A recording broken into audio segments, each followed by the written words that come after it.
I do recall having written to Lieutenant General Senthumule, and I recall her then ensuring that the dockets were received accordingly by IDAC.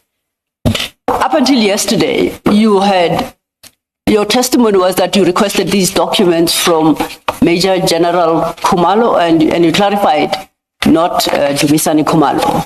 I think you provided another name. Mbuso, thank you, Commissioner. Mbuso Kumalo. Please explain. You say from General Senthumule, you say to Major General Mbuso. Who did you request these dockets from? So at the time, Commissioners, my recollection was my letter to General Senthumule. Sorry, Chair. At the time, my recollection was my letter to General Senthumule.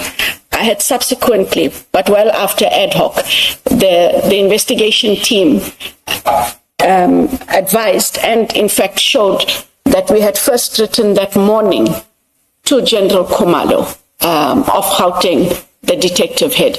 And on the same day, a letter followed to Lieutenant General Senthumule as the Divisional Commissioner of Detectives. Why to both? When the letter was written to General Kumalo, it was because Adams had indicated he had opened dockets in Orlando, Chair, that falls under Gauteng. So we had to write to the Commissioner.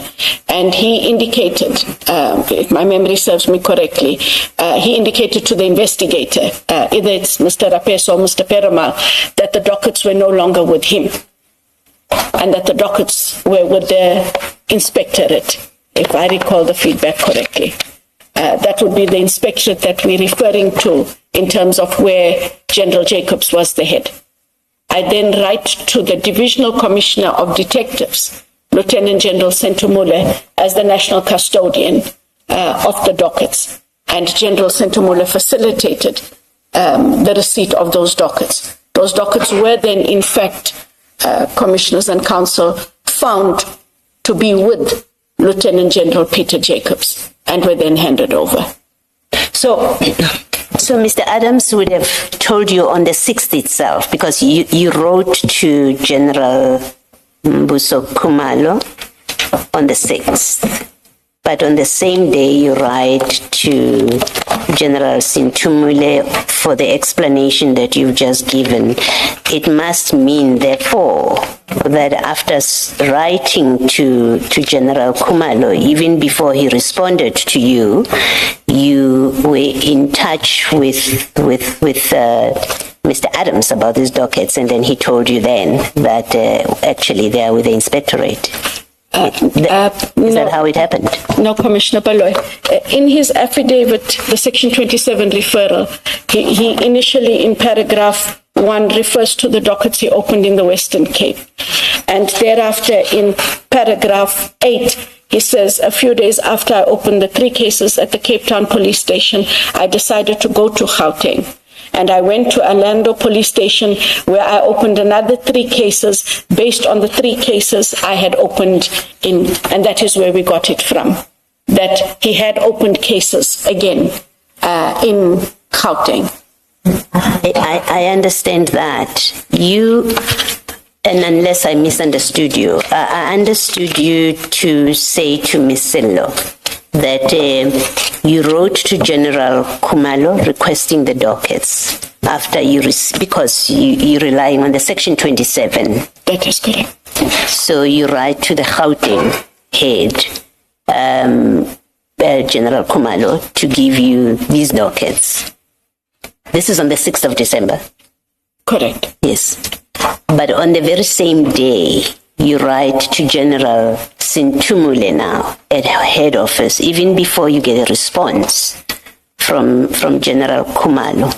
And I understood you to say you wrote to General Senthumule because Mr. Adams told you that the dockets are with the inspectorate. Did I understand your evidence correctly? Or did I hear it correctly? Commissioner, we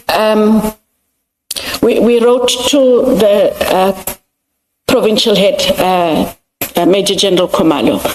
He had informed the investigators that the dockets were not with him.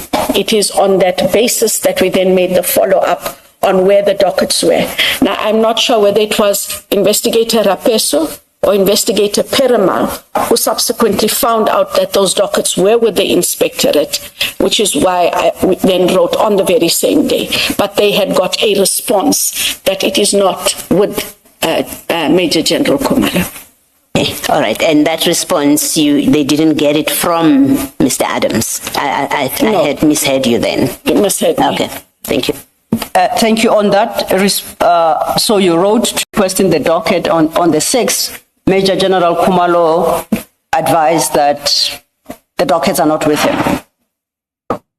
He had an engagement with one of the two investigators. It's either Mr. Rapeso or Mr. Perumal. Oh, so pursuant to your letter, he then had an engagement.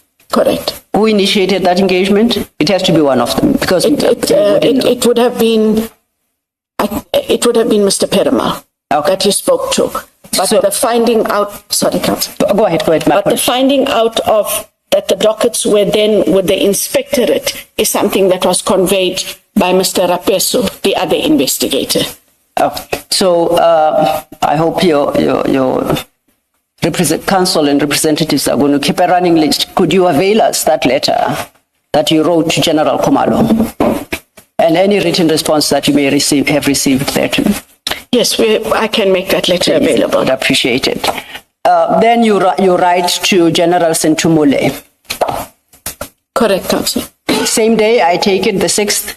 Yes. So can I include that letter in the pack, in the request for documents?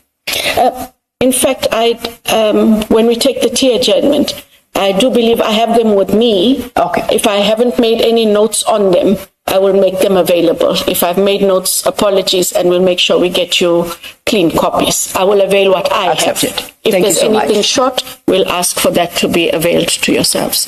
And then, so you wrote to Major General Kumalo because of the Orlando dockets.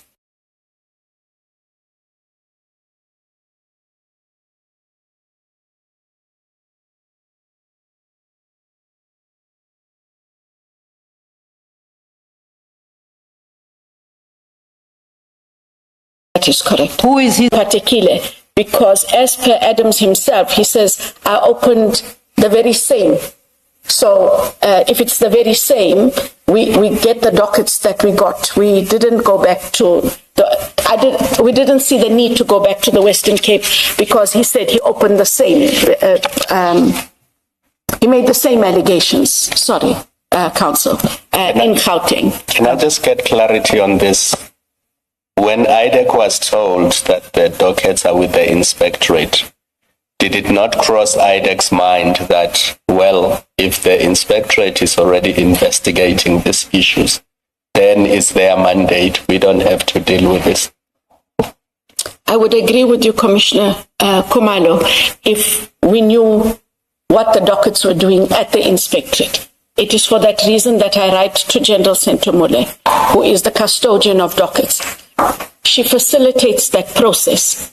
If, in fact, she came back to IDAC to say that we cannot facilitate those dockets from the inspectorate because there is whether it's a service delivery complaint or whatever it is that they were looking at, then we had no right to ask for those dockets. It's slightly different.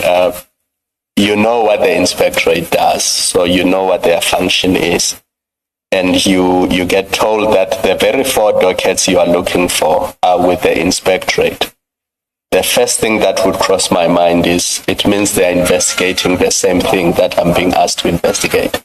Because inspectorate is not the local police station, or it's not what do they call it, the station of first. I can't remember the term that was used many times. That's not where the case is opened. So if a docket is with the inspectorate, it must be there for one reason and one reason only, to investigate what went wrong with those dockets.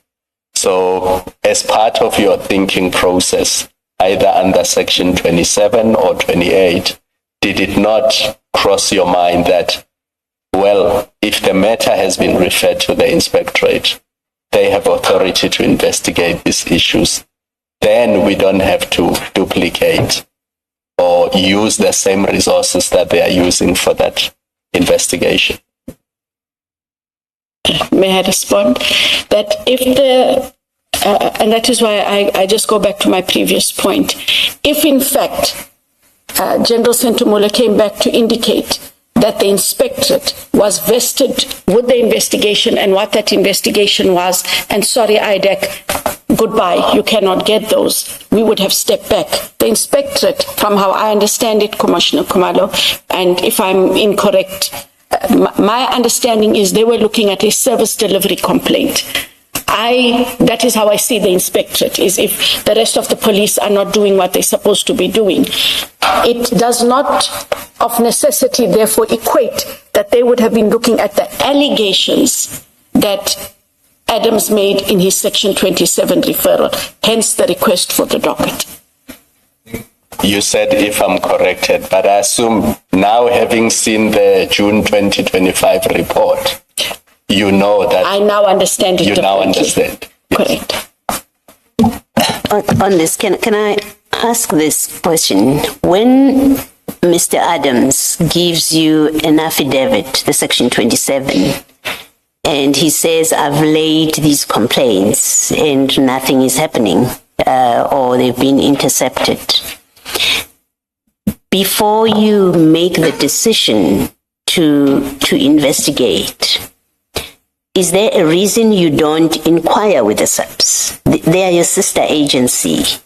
You, at that point, I assume you know nothing. We have this inadequate Section 27 by any interpretation, by any account, it's woefully inadequate. It contains only suspicions. But more importantly, that affidavit tells you, I have laid a complaint with the SAPS about these matters. Here are the docket numbers. How is it that your first step as a sister organization, you don't say to the SAPS, we've received this complaint, this affidavit, what is happening? Because then you will get an answer that we are investigating, we are trying to get hold of whatever's contained in that report. You would have gotten that answer and you would have known to leave it, as you say, that had we known what's happening, we would have left it at that point. How is it that that's not the first thing you do? Instead of deploying resources, and I deliberately say deploying resources because you do have a complaint that you don't have adequate resources to investigate all matters that fall within your mandate that you should investigate. How is it not the first reaction to find out where the complaint has been laid before you demand the dockets, to find out, have you received this complaint? Is anything happening? Is there anything to this concern that they've been intercepted? My first port of call, Commissioner Baloy, was I did call. I called Lieutenant General Senthumule. After you received... Before? Before I sent a letter. Yeah, but this is after you've now made the decision to investigate. So my question is, before you make the decision to investigate, before you say to Mr. Perumal, whatever you say to him that makes him go and speak to Mr. Khan, before you say to Ms. Ramsameh, make an application in terms of Section 28.3, include these names, before all of that, you haven't yet made the decision we are investigating. You get a complaint from, yes, a member of parliament, but he's a member of the public for all intents and purposes. That complaint is not laid by a member of parliament because he's not representing parliament. He's a member of public who lays a complaint with you and the complaint, as we discussed yesterday, is my dockets have been intercepted. There's no intention to conduct any investigation. So I'm still at that point where that is the complaint. How is it that it is not the first step that you take to inquire from the SAPS? Is it so that you have these dockets? What are you doing about them before you make the decision. SAPS is doing nothing about it. Give us the dockets. We are now going to investigate this. So it is that we wrote to General Kumalo to find out if they had the dockets. When he said they don't have the dockets, my next port of call was a telephone call to Lieutenant General Senthumule to indicate, General, we have this matter for an investigation. We are looking for the dockets. We are given to understand that they are not with Gauteng. And one of my investigators has indicated that he has since learned that the dockets are with the inspectorate. General Senthumule indicated, and this was a telephone conversation, Commissioner Baloyi, she indicated that she was not aware herself that the dockets were with the inspectorate. She would find out and she would come back. When she later came back, she had facilitated then the dockets to IDAC. And I don't want to sound like a broken record, Commissioner Baloyi, but I repeat that had she at that stage said, I am sorry, ID, these are with the inspectorate for a very specific purpose, based on the points that Commissioner Kumalo has made, IDAC would not have asked for those dockets. Maybe the problem lies with me. Maybe I'm not articulate enough. I don't understand why you don't understand my question. My question is, before you get to the point where you are now demanding or asking for the dockets, because now you're in investigation mode, so you're taking the dockets from the SAPS. So we don't get to, General Senthumule could have said to you, sorry, I can't give them to you. You don't arrive there yet on my question. Okay. My question is, when you get the section 27, so you receive it in November, right? We've established that, not in December. You received it in November. My question is, when you receive the section 27, which tells you, I have laid a complaint, and now we know you had also received a letter from the minister's office. So in November already, you know that Mr. Adams has laid complaints with the SAPS in November. At that point, you haven't yet made a decision to investigate. You received this affidavit. My question is at that point. Okay. Let's assume you received it on the 21st of November as date of that affidavit, and you start actioning it on the 22nd of November. So we are on the 27th of November. My question is, on the 22nd of November, why is it that your first step is arising from this affidavit is to call whether General Kumalo, whether General Patekile, whether General Senthumule, to say there is a complaint that has been laid with the SAPS and the dockets have gone missing according to the complainant. Are you aware of this complaint and are you acting on it? Why is it that's not what you do first? In fact, what you do is you go into full investigation mode, and the next thing you do, you're demanding or you're taking the dockets. So I'm not yet there. I'm talking about your first move on this.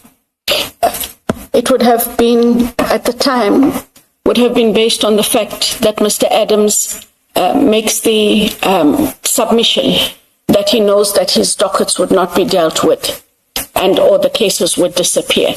And I do take your point that the Section 27, as the commissioners now see it, is inadequate. At the time we base our actions on what was on the Section 27. And on the 27, there are allegations being made against the police in terms of criminal allegations, as well as allegations that the dockets would disappear as they did in Cape Town. And it is on that basis that I make that call, Commissioner Baloyi. So you unquestioningly just accepted his say-so. He says to you in the affidavit, my dockets have disappeared, they've been intercepted, and you go into investigation mode. You don't question. Why would he say that? Let me verify that indeed nothing is being done about them. You say it's on the basis of what he says. So whatever he says, you just acted on that because that's what it is. He said so, and you went into investigation mode on that basis. That is correct, Commissioner. All right, thank you. Thank you, Commissioner.